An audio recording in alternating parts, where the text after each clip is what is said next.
Hello, and welcome to episode 152 of Pop Culturally Deprived, where each week we watch a movie I've never seen before, which is still most of them, and talk about the good, the bad, and the nexus. This week we're going to be talking about Star Trek Generations on your Make It So podcast.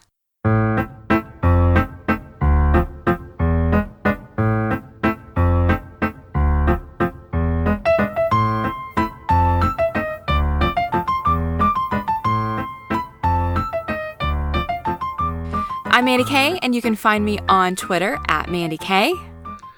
And I'm Matthew Vose. You can find me on Twitter at Matthew Vose.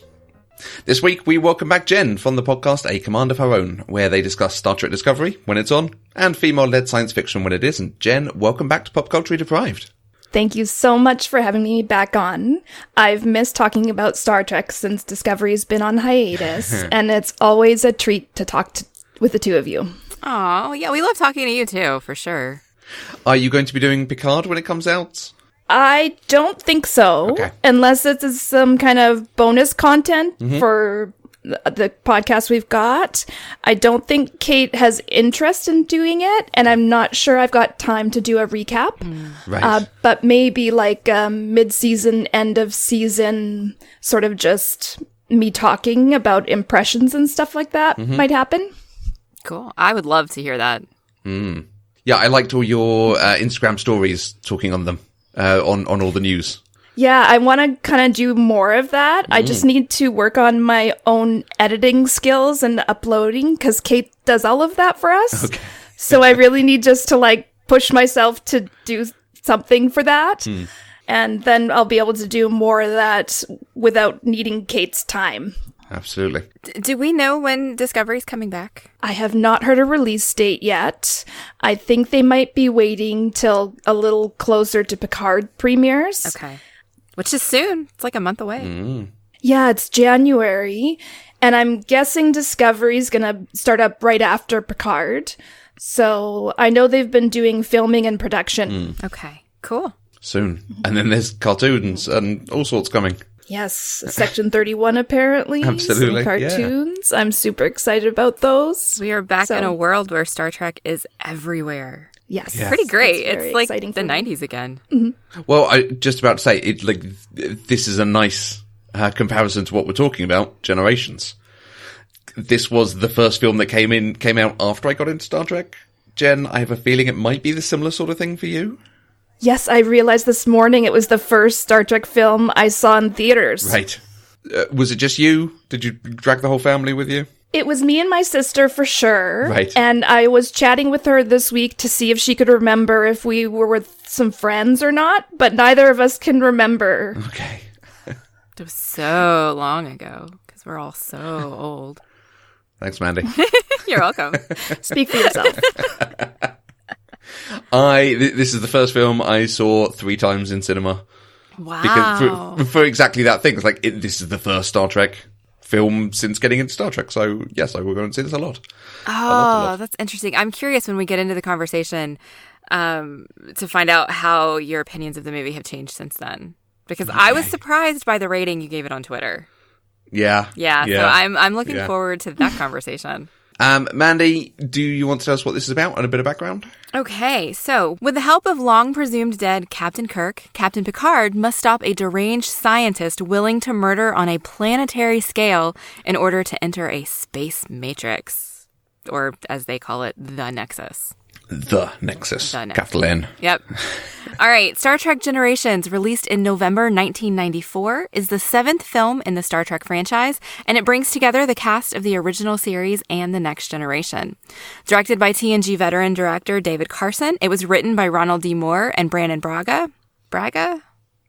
Brannon Braga. Damn it. I said it right in there sometime. All right. Brannon Braga during the final season of TNG, and even started production before the series wrapped. The film was released 6 months after the finale. In the first draft of the script, the entire principal cast of the original series was featured, but lines were reworked when Leonard Nimoy and DeForest Kelley opted not to appear. Ultimately, only William Shatner, James Doohan, and Walter Koenig appeared from TOS.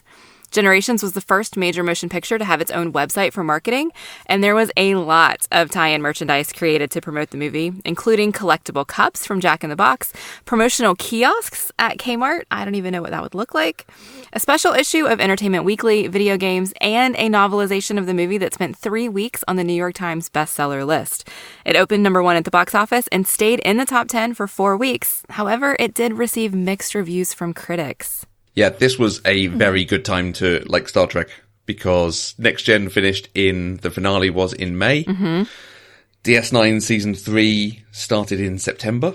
And DS9 Season 3 is pretty much all bangers. They are some great episodes and pretty much for the rest of its run.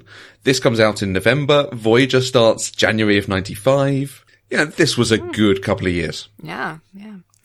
That's funny you say that about DS9 because I am in season 3 in my rewatch, but I haven't actually watched an episode in a couple of months. Right. Like, so much stuff has just been happening. Like, that's the thing that I put on when I have downtime. I just haven't had any downtime. And it's not, shooty, bang, bang, Destiny, so... Yes, that's true. Okay, so that's not downtime because that is quality time that I spend with my significant other who lives 500 miles away.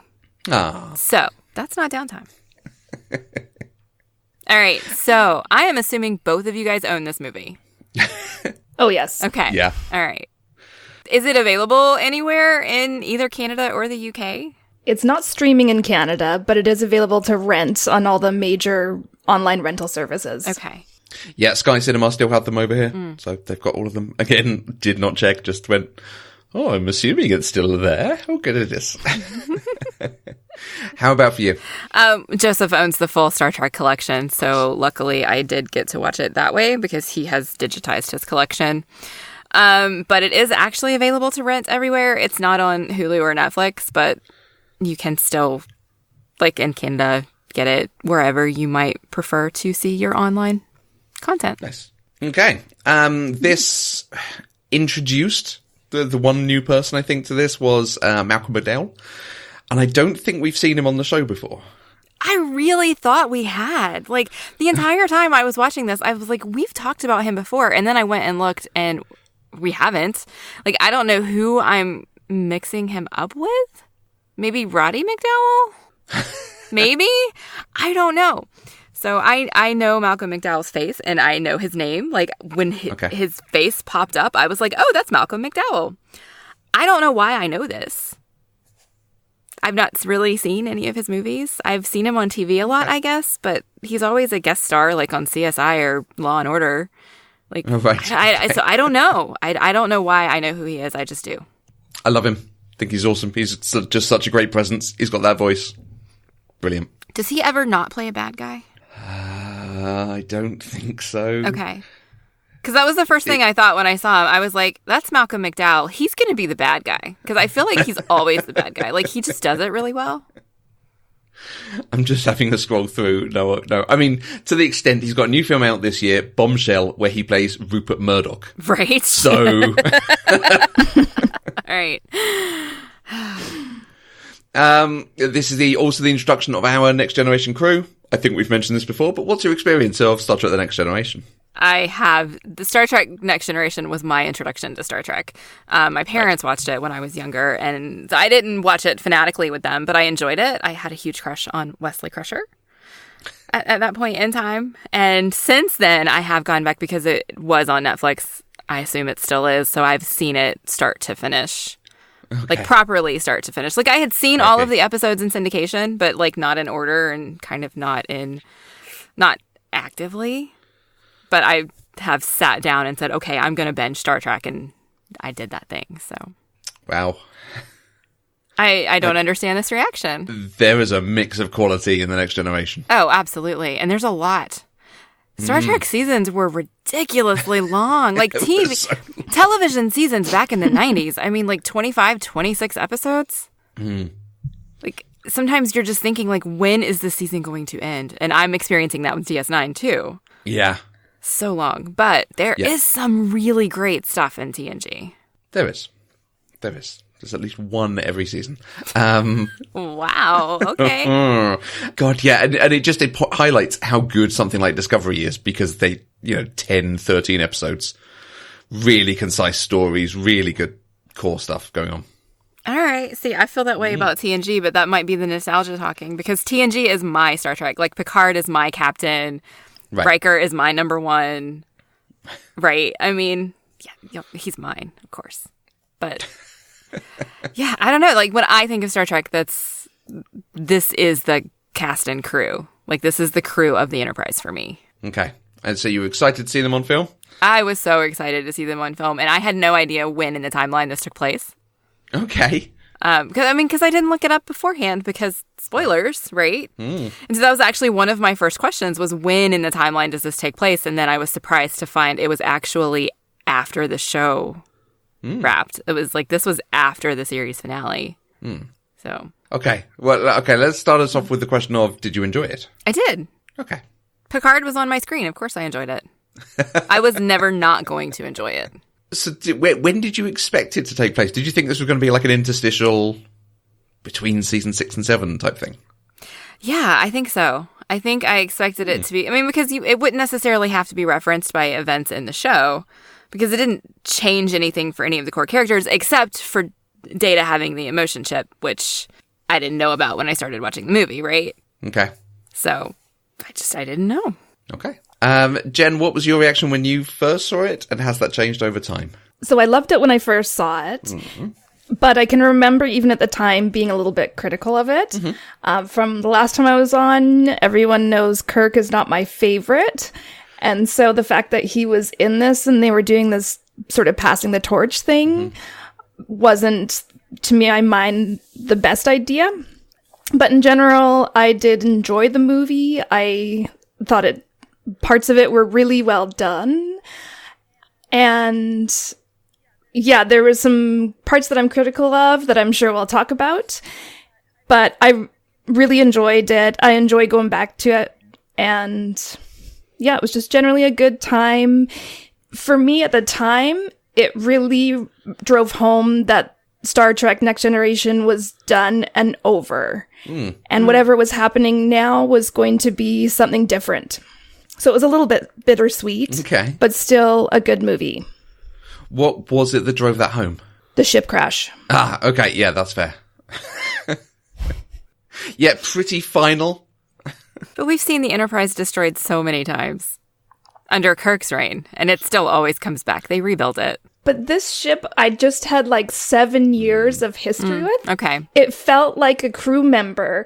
So I knew it was going to come back, but it wasn't going to be the same Enterprise. Right. Okay. Yeah, that makes sense. And like other times they've crashed the ship or like had it explode, I sometimes get really pissed off because it feels like it's unearned. Yeah. They put a ship in a movie and we've seen it for the length of the movie and then they blow it up and it's supposed to be impactful. And it's like, no. Okay. Yeah, no, that makes sense. Yeah, all the times that we've seen, there's a warp core, we need to do a thing, we need to reject it, whatever.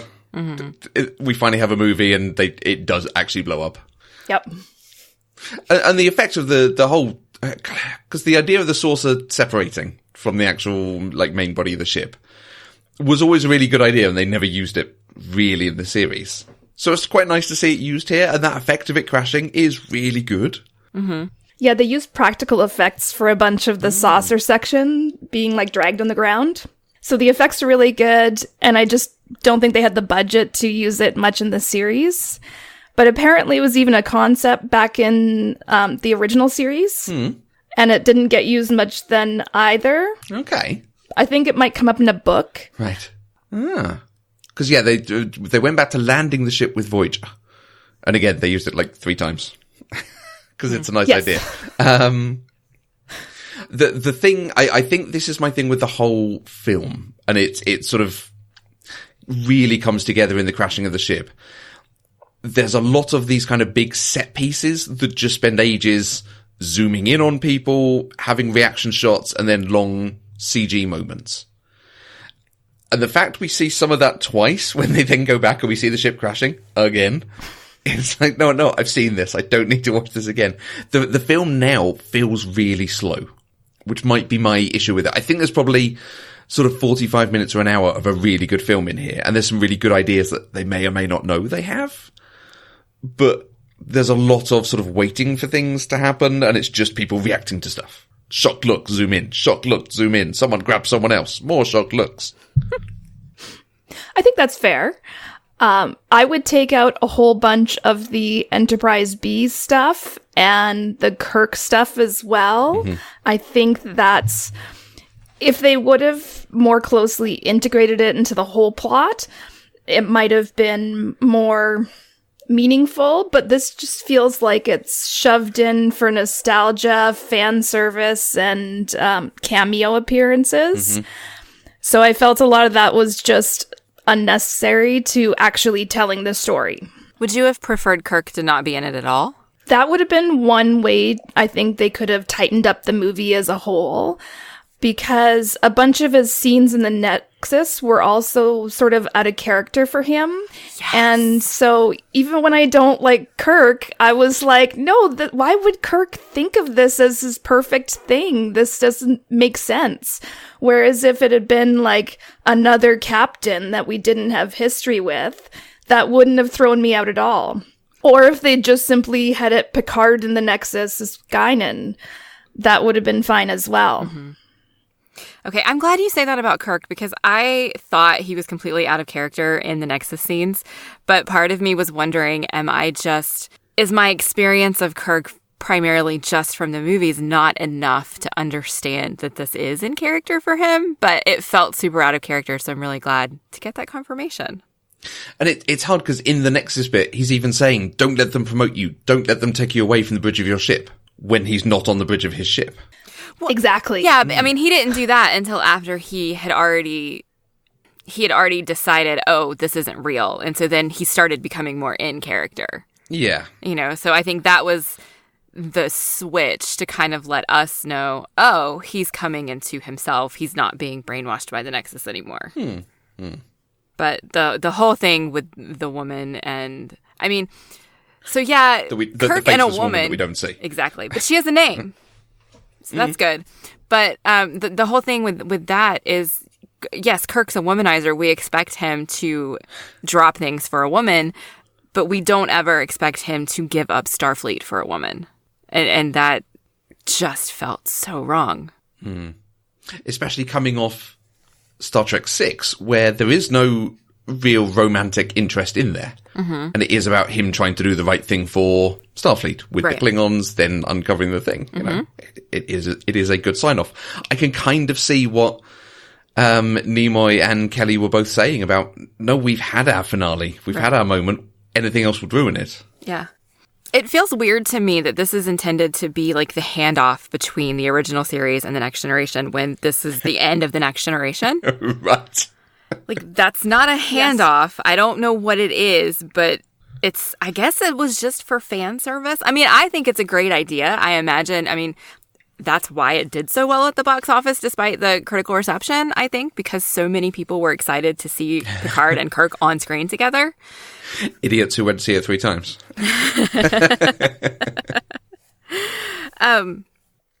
I lost my train of thought there, but... Oh, sorry. No, it's totally fine. I don't know that this movie accomplishes what they wanted it to accomplish, even though I still really enjoyed watching it, because I really enjoyed Picard and Kirk on screen together, and I really enjoyed... I enjoy anything that's got Picard in it, honestly. So... Okay. I really like... You said something there, Jen, about that tightening up the way they are passing the torch or the way they're working, and it's just made me think that there could have been something nice about Picard goes back to stop Soren, but actually Kirk goes back to the time with his Nexus to do something to help even further back. That could have worked. I hadn't thought of that, but that would have been nice as well. And then Kirk could have had a more meaningful death as well. Since that's one of the other big nitpicks in general with the film, is that Kirk doesn't really get a death befitting of him. Mm-hmm. So... yeah, if he would have chosen to go back to his time, knowing that this time his ship might get just blown up and he would die or something like that, it would have been more of a heroic sacrifice for him, as opposed to having a bridge fall on him. Yeah. Right. Yeah, I was wondering, I didn't really get a chance to look stuff up, but what was the fan reaction to Kirk's death? Because I imagine if I had been really excited to see a movie that had both Kirk and Picard in it, and Kirk is barely in it, and then he dies, like, I would be angry. Like, was there any sort of backlash for that? Do you know? I wasn't really in the fan scene as much then, so everyone I knew was more of a fan of The Next Generation, and, you know, that didn't really impact it. A few of us were annoyed by the general Kirk storyline and how he died, like, but it wasn't like we were angry because we weren't going to see it for him. Okay, that makes sense. Okay. Yeah, I think everything I saw was it was just expected. So. Oh, okay. You know. I did not expect to see Kirk's death when I sat down to watch this movie. So, right. And when it happened so early in the movie, like when he died, like with the whole Enterprise B stuff, and then he died, I knew there was going to be time travel for Kirk and Picard to end up together, and so I just assumed it was going to get undone. I had no idea that this movie was setting up. This is actually how Kirk died. Like, in the annals of history, this is how Kirk died, like, saving the Enterprise B. I didn't know that because I just don't know the lore, right? All of my experience with the original series has been on this podcast, so I didn't know that. And so it was just unexpected. Like, I spent half the movie wondering, how are they going, like, to fix this? Like, how is Kirk going to... I thought Kirk was going to go back and somehow be alive. Right. But I still didn't know at that point that this was the end of TNG. And if he had gone back, then that would have changed the whole timeline, of course. Although there's plenty of time travel nitpicky things in this movie to talk about anyway. But and I think the other thing you said, Jen, about if it had been a different captain we weren't so attached to, it could have been really nice, actually, if it had been the captain from the Enterprise B. So there's a sort of double torch handoff thing happening. Right. Because you get the sense that the captain of the Enterprise B is very green. Like, he doesn't seem confident. And so this would have been a good sort of way for the Captain Picard to give him an experience and give him some words of advice from a captain who's been around. And then he can go back and maybe he confidently saves the Enterprise B. Something like that would have been really nice too. Yeah. It's a shame. It's a shame that it is so trying to force that cameo and that, you know, pairing of the two of them on screen. I did read somewhere that the very beginning idea of this movie stemmed from, like, the rivalry of Kirk versus Picard and who's your captain. Okay. And they had this one idea of, like, Kirk and Picard fighting. And that's kind of like how the movie got started. Right. And of course that got discarded. They didn't end up fighting, but that's where it came from. But then I don't think they ended up using it well. But it was written by, you know, Ronald Moore and Brannon Braga. And they were like in their late 20s at this point in their lives. oh, wow. Okay, right. I guess it didn't occur to me they were so young, but I guess they would have to be the age they are now. I know how time works. I didn't realize it either until I was thinking about some of this. And then I was like, oh, they're only this old now. And then I looked it up and I was like, oh, they were so young. Yeah. I think anytime I see Ronald D. Moore's name, I'm just like, wow, his hands are in everything that I like. And so I just expect greatness from him. And it didn't even occur to me, oh yeah, in 1994, that would have been the beginning of his career. So is this almost the downside of the amount of Star Trek that was being made? Because therefore you must have Rick Berman overseeing the TV shows, Ira Stephen Bear doing stuff on the TV, you know, the other big players in the Star Trek world, all being pulled in different directions. When you think of, like, Joss Whedon working on Firefly and Angel and Buffy, leading to Angel season 4, you know, as a comparison. Aww. Your mileage may vary, obviously, but there is good in this. There are things I think they do very well, and, you know, we've already touched on the practical effects. I think some of the CG effects are very good. I think the Nexus stuff, the image of the Nexus, looks really impressive. Even the bits when they're flying away and you've got the sort of half of a chunk of the Enterprise B is missing, and you can see them standing inside it. Like, that is so much better than anything we've had in a Star Trek film so far. We've had effects like that were shonky as hell. Yeah. It surprises me that this is 94. It feels latent in terms of some of the quality of it. Mm-hmm. Well, it reminds me of... So we had this conversation with the last movie because it was... What was that, 92, maybe? Yeah, 91, something like that. And I was surprised to find that it was during the run of TNG, and the special effects were not up to par to what I was used to seeing on TNG. Right. And we talked about maybe they were trying to make it look retro because it took place so many years, 50, 60 years before. Actually, more than that, I guess 80. And so for this movie to come just 2 years later and it to be so far more superior in the visuals. I find that interesting. This movie also would help in terms of budgeting because for a lot of the sets, they just had to relight or reset design a few of the existing next-gen pieces. Same with uniforms. They didn't have to recreate anything. And that let them sort of push their budget into more of the special effects, practical effects, and the places where it counted. So I think that helped them. They were kind of reusing the next-gen sets. Yeah. They didn't have to build as much from scratch. Yeah. Whereas Star Trek VI had, like, the Klingon courthouse, it had Rurapente, it had all of these different places that we hadn't seen before, so they had to spend money building all that. Yeah, that's true. And our main actors in it are TV actors at this point. So I bet they were cheaper to pay for the film, rather than, Leonard Nimoy and Bill Shatner. Yeah. Oh, and Mandy, you were wondering why Whoopi Goldberg wasn't credited? Yes, I think that's a travesty. And it got me curious. So I started looking up reasons why. And apparently sometimes if they take an uncredited role, they can do it without getting their, guild wage set. So they might do it as a favor for somebody so that they don't have to get paid as much. Interesting. Okay. That makes sense. So I was like, given what I know, maybe that was one of the reasons why she loved Star Trek. And I could see her doing this as a favor so that she could work on the project, maybe get paid a lot less than she would otherwise demand with her experience and background. Yeah. That makes a lot of sense. Because I was reading about Whoopi trying to figure this out, and I actually didn't quite get that far into it. So I'm really glad that you did.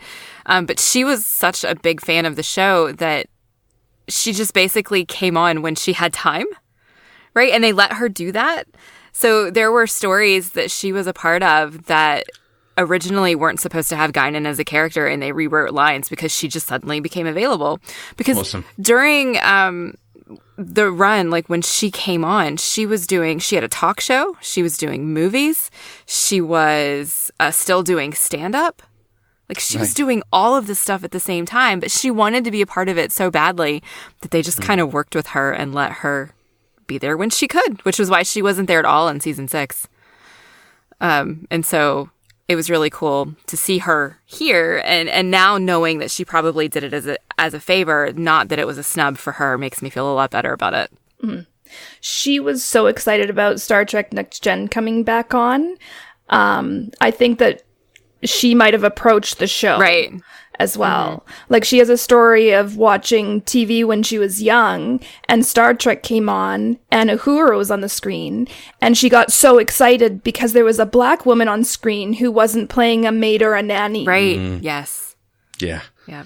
So it was such an important thing for her childhood. This is like a passion project for her now that she gets to be involved in. So I can see her doing this as a favor and just to be a part of the Star Trek universe. Although apparently she didn't know when she got on set for this that the entire cast from the original series wasn't going to be there, and she was so disappointed that Nichelle Nichols wasn't there. I can imagine her disappointment. Thinking you're going to get to meet one of your childhood idols and then being like, oh no, she decided not to do that. Yeah, yeah. I love that there is a through line, because I'm sure Sonequa Martin Green has told a similar story of watching Whoopi Goldberg and seeing a black woman doing comedy. Yeah. And starring in the film, that kind of thing. Mm-hmm. Terrific. The mention of the uniforms, I do love uniforms in Star Trek, and watching how they try to use them with some sense of logic. And this is, obviously, we've started DS9 at this point, and about to start Voyager, which have a different uniform from Next Generation, mostly so that they can differentiate what TV show you're watching at the time. And they try to build in this thing that, this is when they're changing uniforms. So some people are rocking around with red shoulders, some people have a red torso.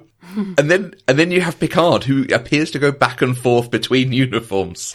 I honestly didn't notice, but I wonder if it's just because I'm so used to those uniforms anyway, because I just see them, that it didn't seem out of place to have them, but I honestly didn't notice. I kept noticing the difference between Kirk and Picard's uniforms, in part because Kirk's uniform is so different from what we've seen him wear. Right. But that's funny. I didn't notice watching either. It wasn't until after, and I was reading about it, and then they pointed out, too, that at the end, Geordi's uniform is, like, way too big, and it's because it's actually Colmeany's from Deep Space Nine. Yeah. And I was like, wow, I totally didn't even pick up on that. Yeah. I love watching Jonathan Frakes, because part of the thing with the DS9 uniform is I think that the idea was, like, it's more practical, it's more for a space station where you've got to muck in and stuff. So it's all, like, about rolling your sleeves up. And Jonathan Frakes has his sleeves, like, up to his elbow, pulling them up with just the undershirt showing beneath them. It looks so small for him. Okay. Interesting. Love it. They did design different uniforms for the film. They wanted to, have their own stamp on this. So they designed ones that were the Next Generation uniforms, but with the sort of lapel pin cross thing of the movie uniforms. The Monster Maroons that we saw in the original series. But it's all one colour, so you pull it across and you've got the rank stripes holding it together. I think I read that the action figures that came out had those uniforms on them because they were created before they finalized it. Yeah. Brilliant. And it's a shame because it's a nice design and it's nice doing, like, movie things, but I can see they were trying to keep the logic together. Although no one, apparently there was one line that I read that no one actually checked on Voyager. They just thought DS9 was the latest uniform. So they used the DS9 uniform as their template. Whereas the intention had been starships have the next gen and space stations have the DS9 uniforms. But Voyager just ended up with the different ones. Brilliant. And the other new thing that we see in this is we get introduced to stellar cartography. Yes. Which we've never seen before. Suddenly, we have a new room with a shiny blue screen in the back of it that we can do nice effects on. They wanted to build at least one new set. Yeah, they did that. So, stellar cartography was it. And apparently Picard had some problems with, like, some feelings of uneasiness with the way the projection worked around them and kind of being on this platform. Mm. It was kind of not a comfortable place to stand and do filming. Interesting. Because I did think watching it, like, they're not very practiced, or they don't come across as being practiced at acting to blue screens, given how much time they stand acting towards the view screen of the Enterprise. I think I read the set they built for this was huge. Like, it was one of the biggest sets they had ever built on the Paramount lot, I think. Okay. I may be mixing it up with a different set, but I'm pretty sure that's what I read. Nice. I do like the introduction of that one. That's very cool.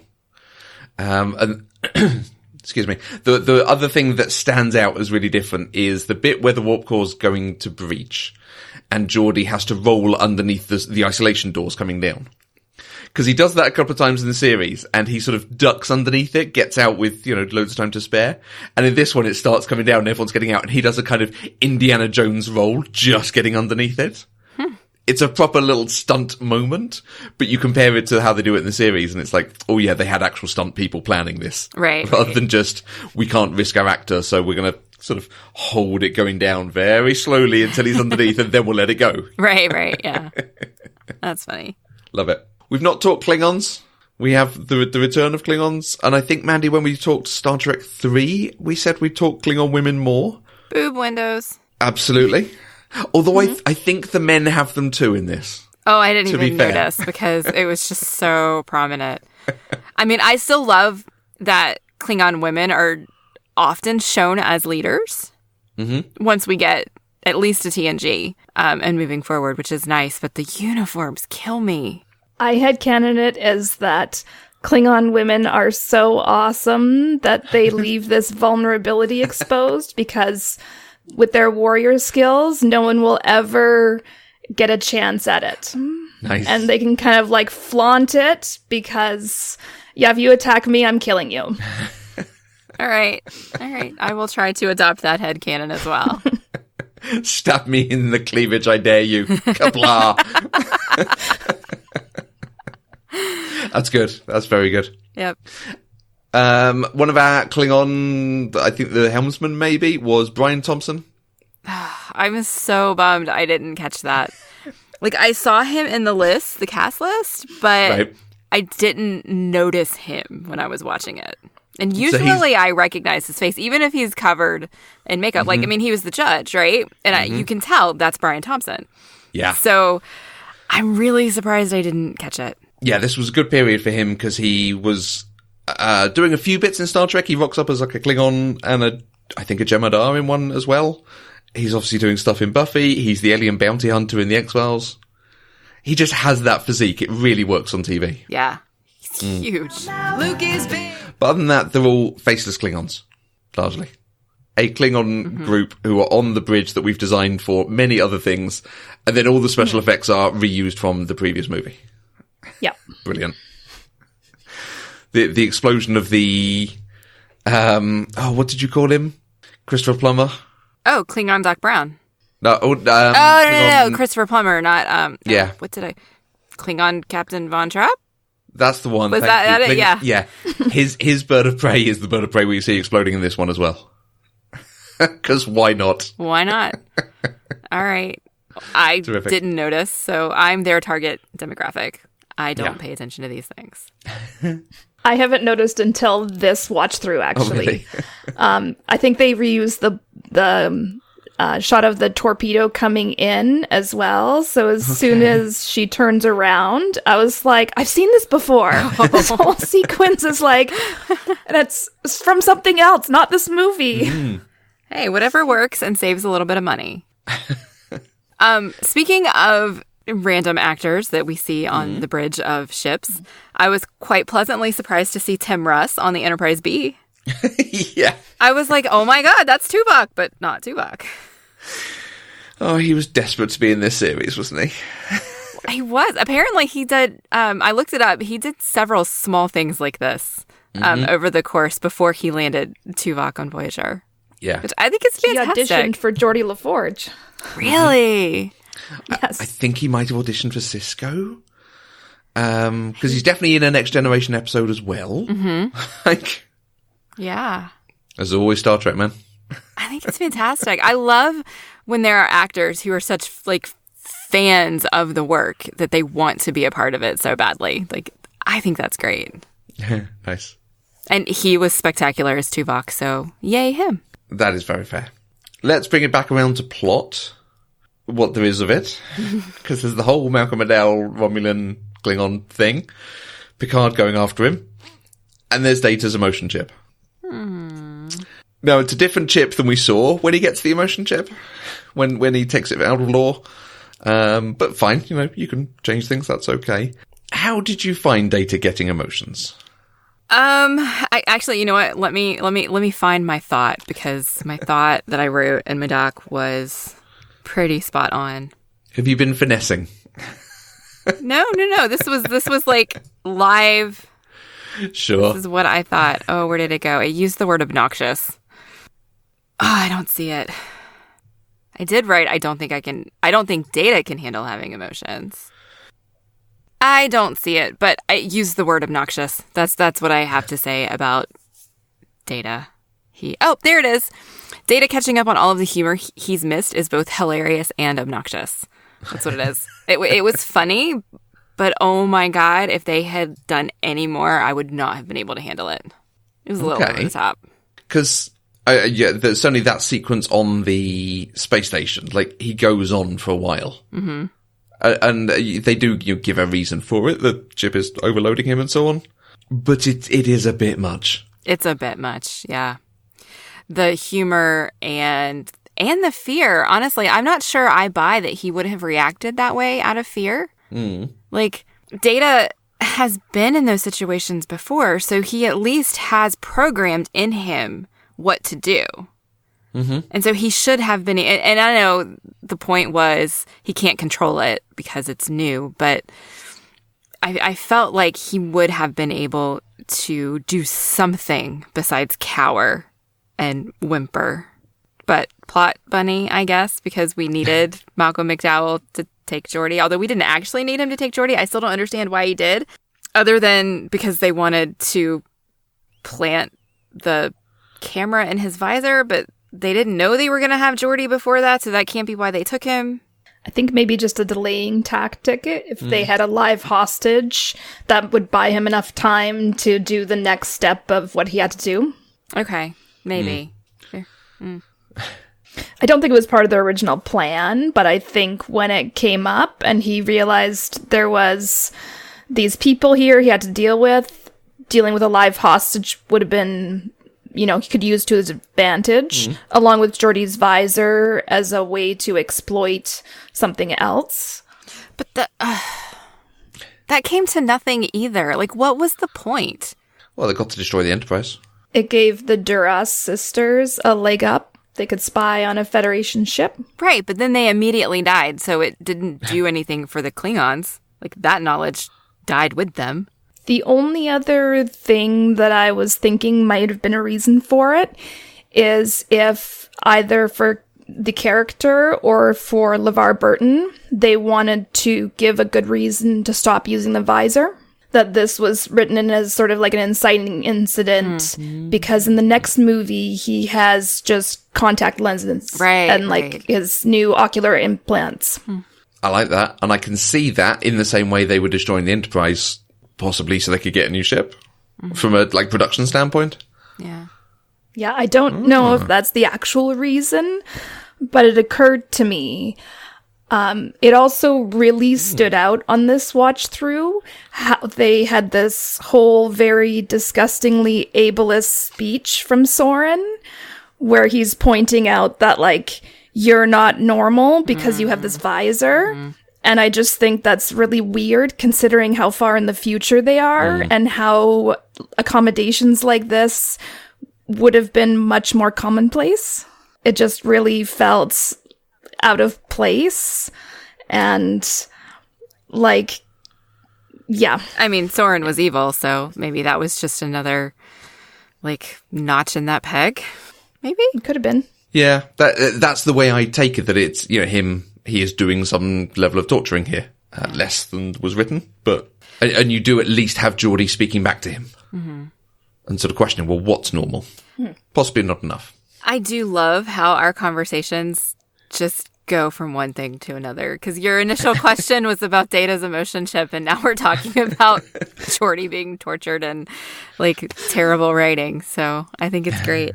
But you did specifically ask about Data's emotions, so I'm curious what was driving that question. It's the only other real thing in the film, and sort of being overwhelmed by emotion. I think I said at the beginning a thing about how they've got some themes and parallels in here that they don't necessarily know they've got. Because you've got Soren trying to return to his family, you've got Picard losing his family and the emotion that brings, and someone else struggling to deal with emotion. And you've got Picard struggling to work because of the emotion at the beginning. So they've got things they could build on here, but I don't think they do anything with them. I think they tried, but they did it lazily. Because there was this whole thread of Data, and I have a note about this. Data was saying, I don't want this. You need to deactivate me and take this chip out because I can't control it. And my note was, Data, humans control it every day. This is what we do. Right? And so I think they were trying to make that point, but they did it lazily. And it's that one conversation and then we move on. Yeah. Well, and it could have come up more than once because he had a conversation with the doctor about it, and or maybe it was Deanna, I can't remember. But then there was also the conversation with Picard where Picard ends up yelling at him, no, we're not going to deactivate you. I need you to do your fucking job. You know, but it could have been explicit, more explicit than it was, I think. But they tried, I guess. I don't know. I think, so this, my favorite moment was Data's reaction to finding Spot at the end. And I think that's, the payoff of the emotion chip being that scene is enough for me. Because I loved that scene so much. Nice. Even though it has nothing to do with the plot of this movie whatsoever, it was delightful. And it was sweet. And it brought tears to my eyes. Aw, nice. So, there we go. The payoff. Yeah, that's where I am. We got to see, yay, Happy Kitty. I like how subtle they are with Spot earlier on. Because he's in the scene where they're talking and he is clearly being a loving cat daddy. Right. Whatever the word for that is. Pet owner, perhaps. But it's not, you know, they're not hammering home the point. Hey, he's got a cat and he loves him more than anything else in the world. And he loves his best friend more than anything else in the world. It's just part of the scene. So when you get to the end, it is like, oh, yes, that's very nice because we saw the cat earlier, but they've not sort of insisted we read the emotion from it. That was nice. Yeah. Yeah, there's not too much more in terms of plot I'm trying to think through.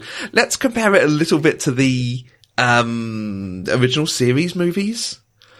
Because one of the complaints I always have is that they don't do anything with Sulu, Chekhov, Scotty, Uhura. It's always about the big three. I feel like they try to give everyone a moment here. I don't feel like it necessarily works any better. Well, but TNG doesn't have an equivalent of the big three because the cast, I don't think they do because I think, I mean, maybe it's the big 5 or 6. Because when I think of TNG, I equally think of Picard, Riker, Geordi, Data, Deanna, Beverly, right? To me, they all have equal, and Worf. Completely forgot about Worf, who did nothing in this movie except fall off the plank at the beginning. But, you know, they're all... that was his moment. That was his moment.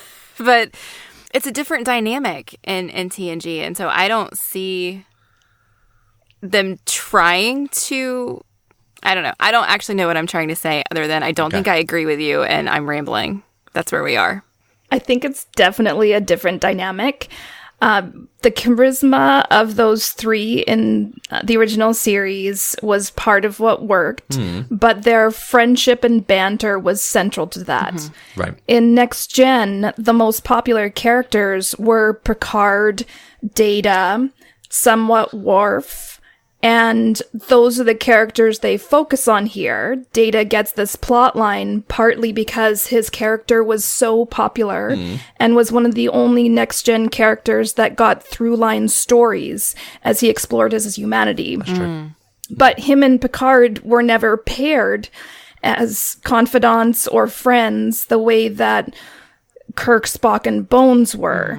And I think that's part of what is a weakness in these movies, because they don't have that natural doing things together. Their plots were never intersecting in quite the same way. So part of what Data's emotion chip and development in this one was, I think, was because he was so popular with the fans. So they wrote that in, but they couldn't find a really elegant way to weave it through the plot thematically. And so that's why it feels kind of janky. And then the other characters just get their moment. Yeah. Because there was a moment early on, right after Picard finds out that his brother's family died, when he's clearly distraught and Will comes in and is trying to find out what's wrong.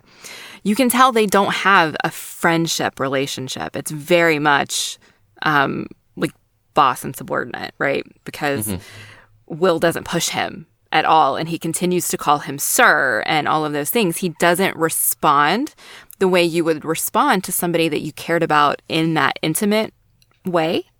And this is coming at the end of the series. So this is after 7 seasons of them being together. And if that's still the relationship they have, then there's no way it's ever going to be anything like what Bones and Spock and Kirk had. Like, Picard doesn't have those kinds of relationships.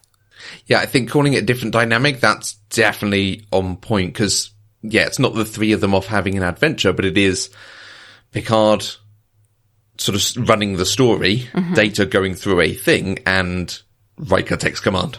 And I feel like that's pretty much all the crew get. Obviously, Geordi gets to do a bit, but I'm not sure how much he actually does in that.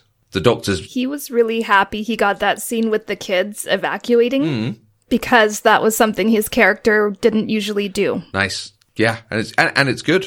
It's a good thing.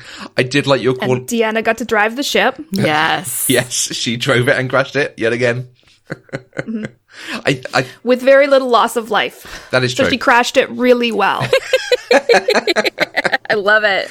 A+ on crashing the ship. Yes. Yeah, I'm not sure the Doctor got really anything. She had really amazing hair.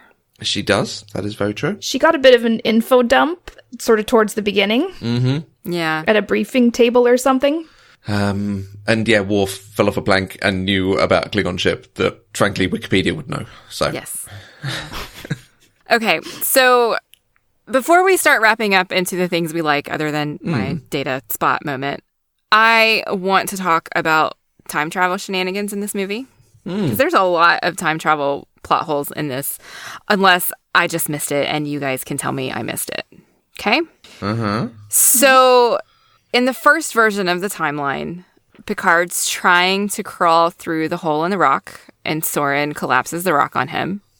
And then he continues to shoot, and there's all these clouds of dust, and we can't see anything. And then suddenly Picard is out and fighting him. But Kirk's not there. So you're led to believe this is the original Picard. I don't actually know. And then he goes through the whole thing. He ends up in the Nexus, and he comes back with with Kirk, right around the same time that the first Picard is collapsing under the rock. So are there two Picards? Did the first Picard die and this is a different Picard? Like, what happened? Dark. It doesn't make sense. Like, if he came back before the Nexus, then there's already a Picard on this planet, and there should be two, and that doesn't get addressed at all. I have nothing. My beef with is that they get sucked into the Nexus only when the Nexus physically crosses over where they are, but they can pop out, like, just wherever in the universe. And that was my thing that stopped me too. I was like, no, honestly, that makes sense to me. I can buy that given the way they talked about how when you're inside the Nexus, time and space don't exist. It's actually their soul inside the Nexus, so his soul goes back and takes over the body of past Picard. Then how did Kirk get there? His soul takes over past Picard, and Picard's soul becomes a new being that he... No, okay, so I have a question. Are you making this up, or is this actually what it was supposed to be, and you're trying to make it work? No, you're absolutely spot on. It's ridiculous, because why go back to that point anyway? Why not go back to the beginning of all of this and be like, hey, put him in the brig. Right! and if you can pop out wherever, pop out next to the rocket and disable it. Okay. Just like off, click the switch down. All right. So okay, it doesn't make sense. I'm not okay. Great. Awesome. No, it's ridiculous. Like, he doesn't need Kirk there if he can go anywhere. And again, why not send Kirk back to be like, hey, you're going to die if you do that thing. Just make sure you do it better, or something. Yeah. Okay. So basically, what I'm getting is this movie is really not a good movie. It's not well written. It has lots of plot holes, but it pays a lot of fan service because Picard and Kirk. So yay. And it has really good music. Yeah. Yes. Find a good rousing soundtrack in the background really helps enjoy a movie that might otherwise fall short. All right. Fair enough. Thank you for reminding me. I was going to ask Miss Mandy Kay, how were you about the fact the Next Generation film did not have the Next Generation music in it? I was salty. I was super salty. And we've talked about this in almost all of the Star Trek movies. Like, the Star Trek theme song is so iconic, and it wasn't used in any of the movies as the primary theme. Like, we got hints and notes of it, and we did get a minor hint of it here at the end, but that's it. And it just makes me mad because I mean, I don't go to Star Trek for the for the music, but the Star Trek music takes me to Star Trek, right? You hear it and you're instantly transported to, oh, this is Star Trek. So yes, super salty. I don't understand why they continue to do that. But they've been doing it for like 30 years now, so, it's a thing. I think you might be pleasantly surprised by at least one aspect of the other Next Gen movies. Will I get the theme song? Is that what you're telling me? After watching this movie, the theme got so thoroughly stuck in my head. I bought the album, and then I was curious about the other Next Gen themes. So yeah, I looked them all up and listened to them, and I noticed a pattern. And they do have more of the Next Gen theme in some of the other movies coming up. Okay. Good. Good. Because this one had a lot more of the DS9 theme in it, which I think was done on purpose, but I kept listening to it going, that's weird. Yeah. Bit weird. All right. Okay. Yeah, have we covered all the points we wanted to hit on it? I think so. I think we need to have some favorite moments because we've started kicking this one while it's down a little bit. But we obviously all enjoy it somewhat. Is it a film we could just ramble on different aspects of? Yes. Is that part of the thing with it? Yeah, I think so, yeah. Did you have any others than Data finding Spot? I really enjoyed the moment when, right after Data got the chip, when he starts singing on the bridge and everybody on the bridge stops and turns around and looks at him. And he's oblivious. The life forms. Yeah, everybody's song. like, what is he doing? That is often quoted in my household. Oh, really? Yes. All right. Not necessarily with life forms, but turning anything you're looking for into my precious little, whatever. My precious little glasses. I love it. I love it. That's amazing. Great. Amazing. I always love seeing Guinan, so that was fun. And then there was one line that Kirk had that was so on brand that I enjoyed. He said, I take it the odds are against us and the situation's grim. And then he was like, it sounds fun. So that was pretty good. Mostly, it wasn't the movie itself. It was the idea of the movie that tickled me so much. Okay. So, and the feelings it gave me of having everybody on the screen together. And kind of, especially coming from, we've been watching the original series movies, and I've always said that TNG was my Star Trek, and so this is the thing that does transition me without watching the TV show again. This gets me from where we were to where we're going, and I enjoy that a lot. So, okay. What about you guys? Yeah, Jen, what's on your list of things that you love from this? Well, I realized watching that so many of my favorite Data gifs come from this movie. Right. When he does his whole triumphant yes, and when he swears, which is the first kind of in-character swearing in Star Trek. Yes. Mm-hmm. And then I used that GIF in a chat thread on Teams the other day at work. Because I've been trying to get people to use it more casually and a little bit more informally. My boss then complimented me on it on a conference call later and went, I really enjoyed when you used that Star Wars GIF. Oh no! My work here is not yet done. No.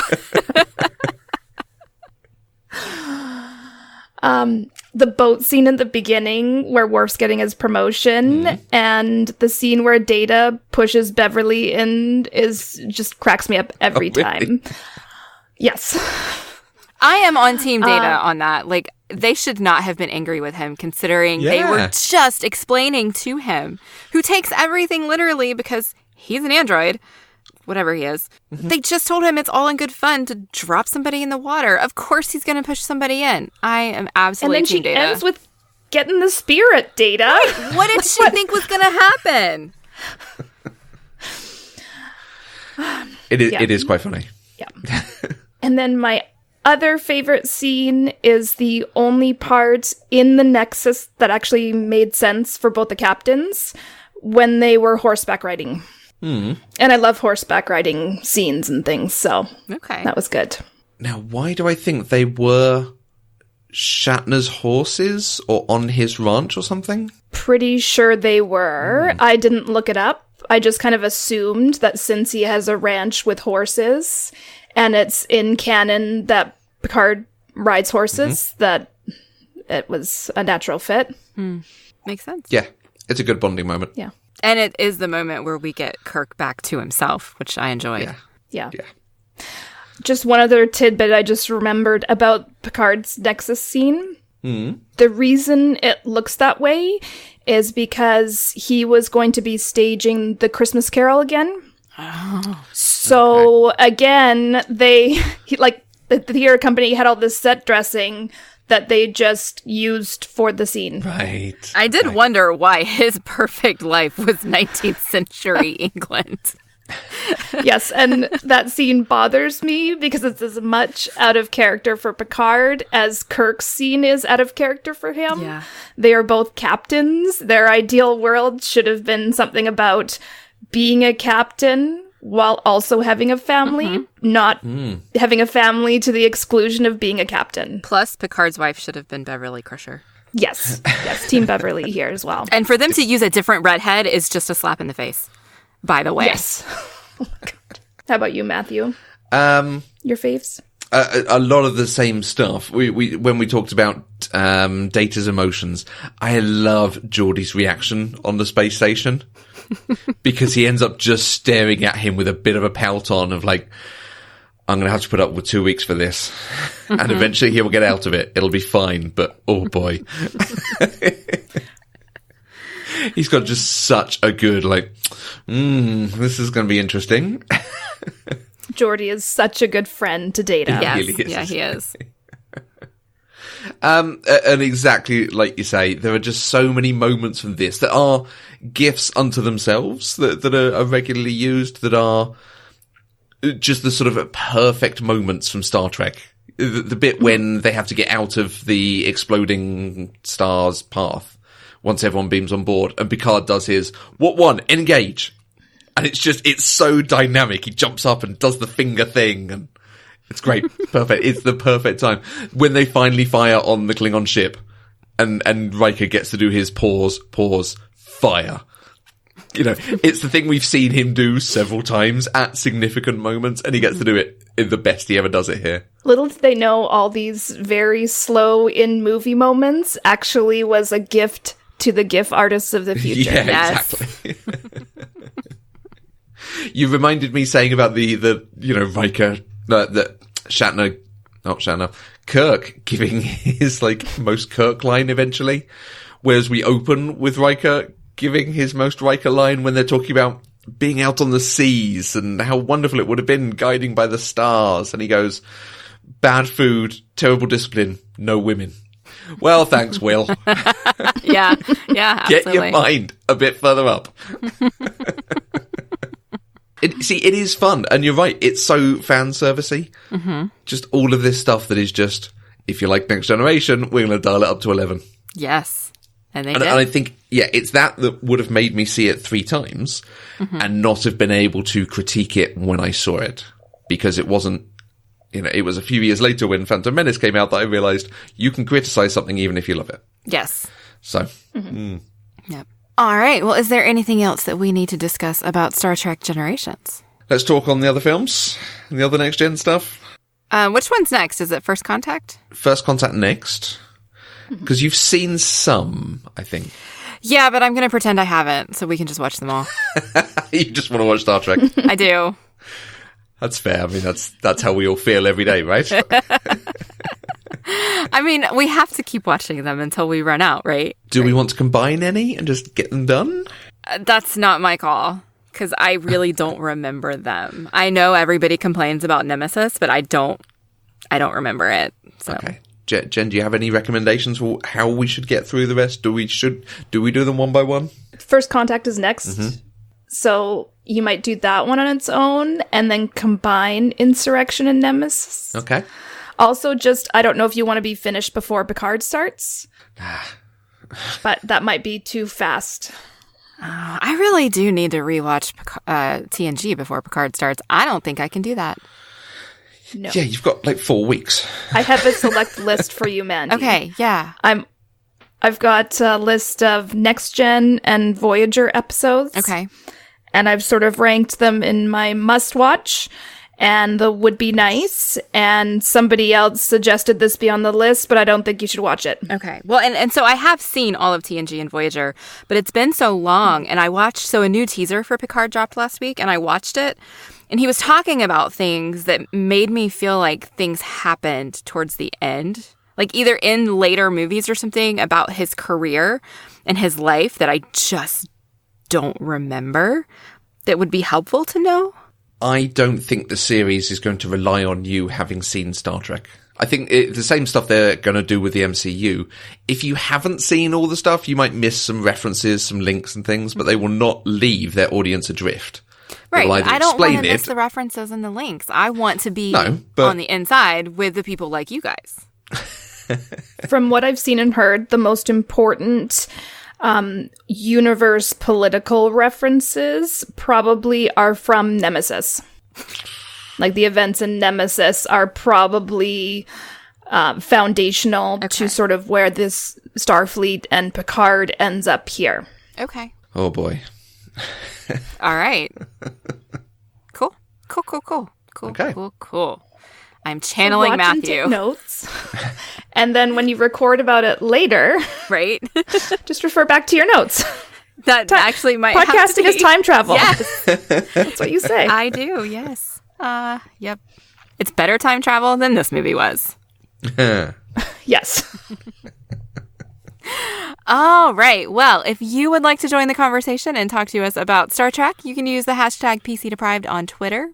You can find us on Twitter, Facebook, and Instagram at Eloquent Gushing. Or you can send an email to podcast@eloquentgushing.com and give us your opinion on whether or not we should watch the rest of the movies individually or combine them, as has been suggested. Jen, thank you so much for joining us. It is always wonderful having you on and having a friend to talk Star Trek about. So thank you. Oh, you're welcome. It's always fun to be on. Yay. Have you watched anything since you were last on? Anything you would recommend we seek out and watch in a future episode? Okay, I've got another very niche recommendation that I actually brought up to you guys on Twitter. Because when you watched, I think, Hello, Dolly, you mentioned it had Michael Crawford. Yes. And I've only seen one Michael Crawford film in my childhood, and it's Condor Man. Have you seen that? I've never even heard of it. Was he bitten by a radioactive condor? No. Ah.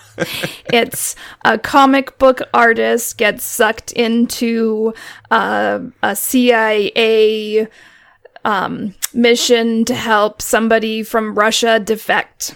Well. And it's a comedy.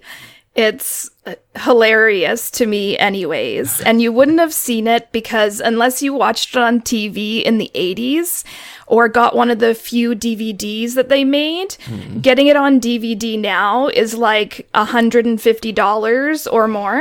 Holy cow. You can now at least get it on like iTunes. You can rent it or buy it. It is available to rent on Amazon. It's owned by Disney. Okay. Yeah, it's also owned by Disney, and I heard that Disney Plus is like releasing their back catalog eventually, so it might come out on that at some point.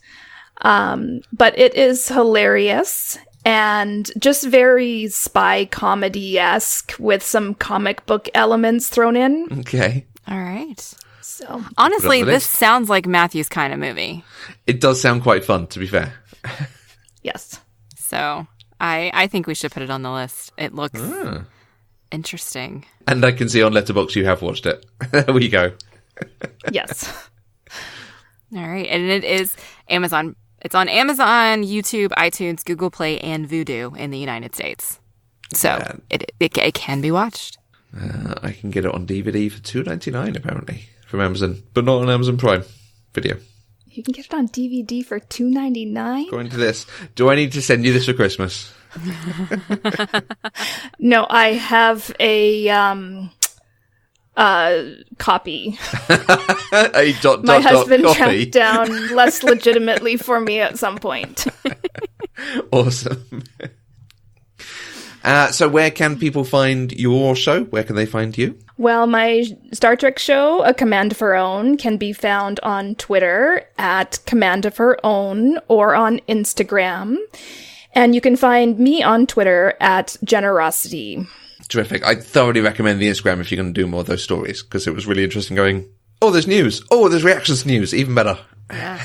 Yes, I will try and do more of that in the future. Wow. I kind of want to get a stand for my iPhone or something, because holding it is a little difficult. But yes, I want to do more of that. Awesome. Yeah.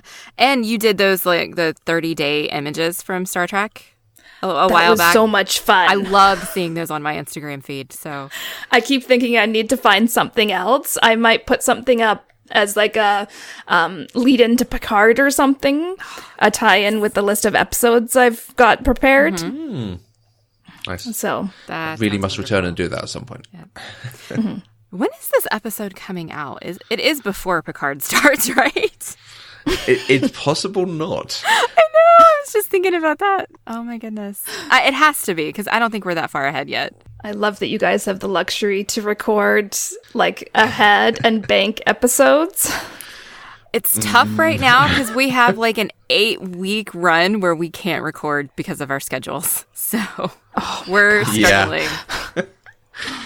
Oh, this comes out the week of Picard, January 21st. Nice. All right. Nice. We totally planned that. Totally. All right. 100%. Do we need to record something at the beginning? Hey, if you're enjoying... No. Yeah, no. If you want to help us fund access to watching Star Trek Picard, you can support us on Patreon. We are supported by our amazing listeners on Patreon who get access to bonus shows, early access to shows, merchandise, magnets, stickers, coasters, all sorts of things, discounts on our merch store. We get to upgrade our equipment. We get to run new shows. It's amazing support we get, and we thank everyone for it. If you can help us in any way, please find more information on patreon.com/eloquentgushing. And we will be back next week with another episode where we are going to talk about The Jerk. Until then, I'm Mandy Kay. And I have an appointment with eternity, and I don't want to be late.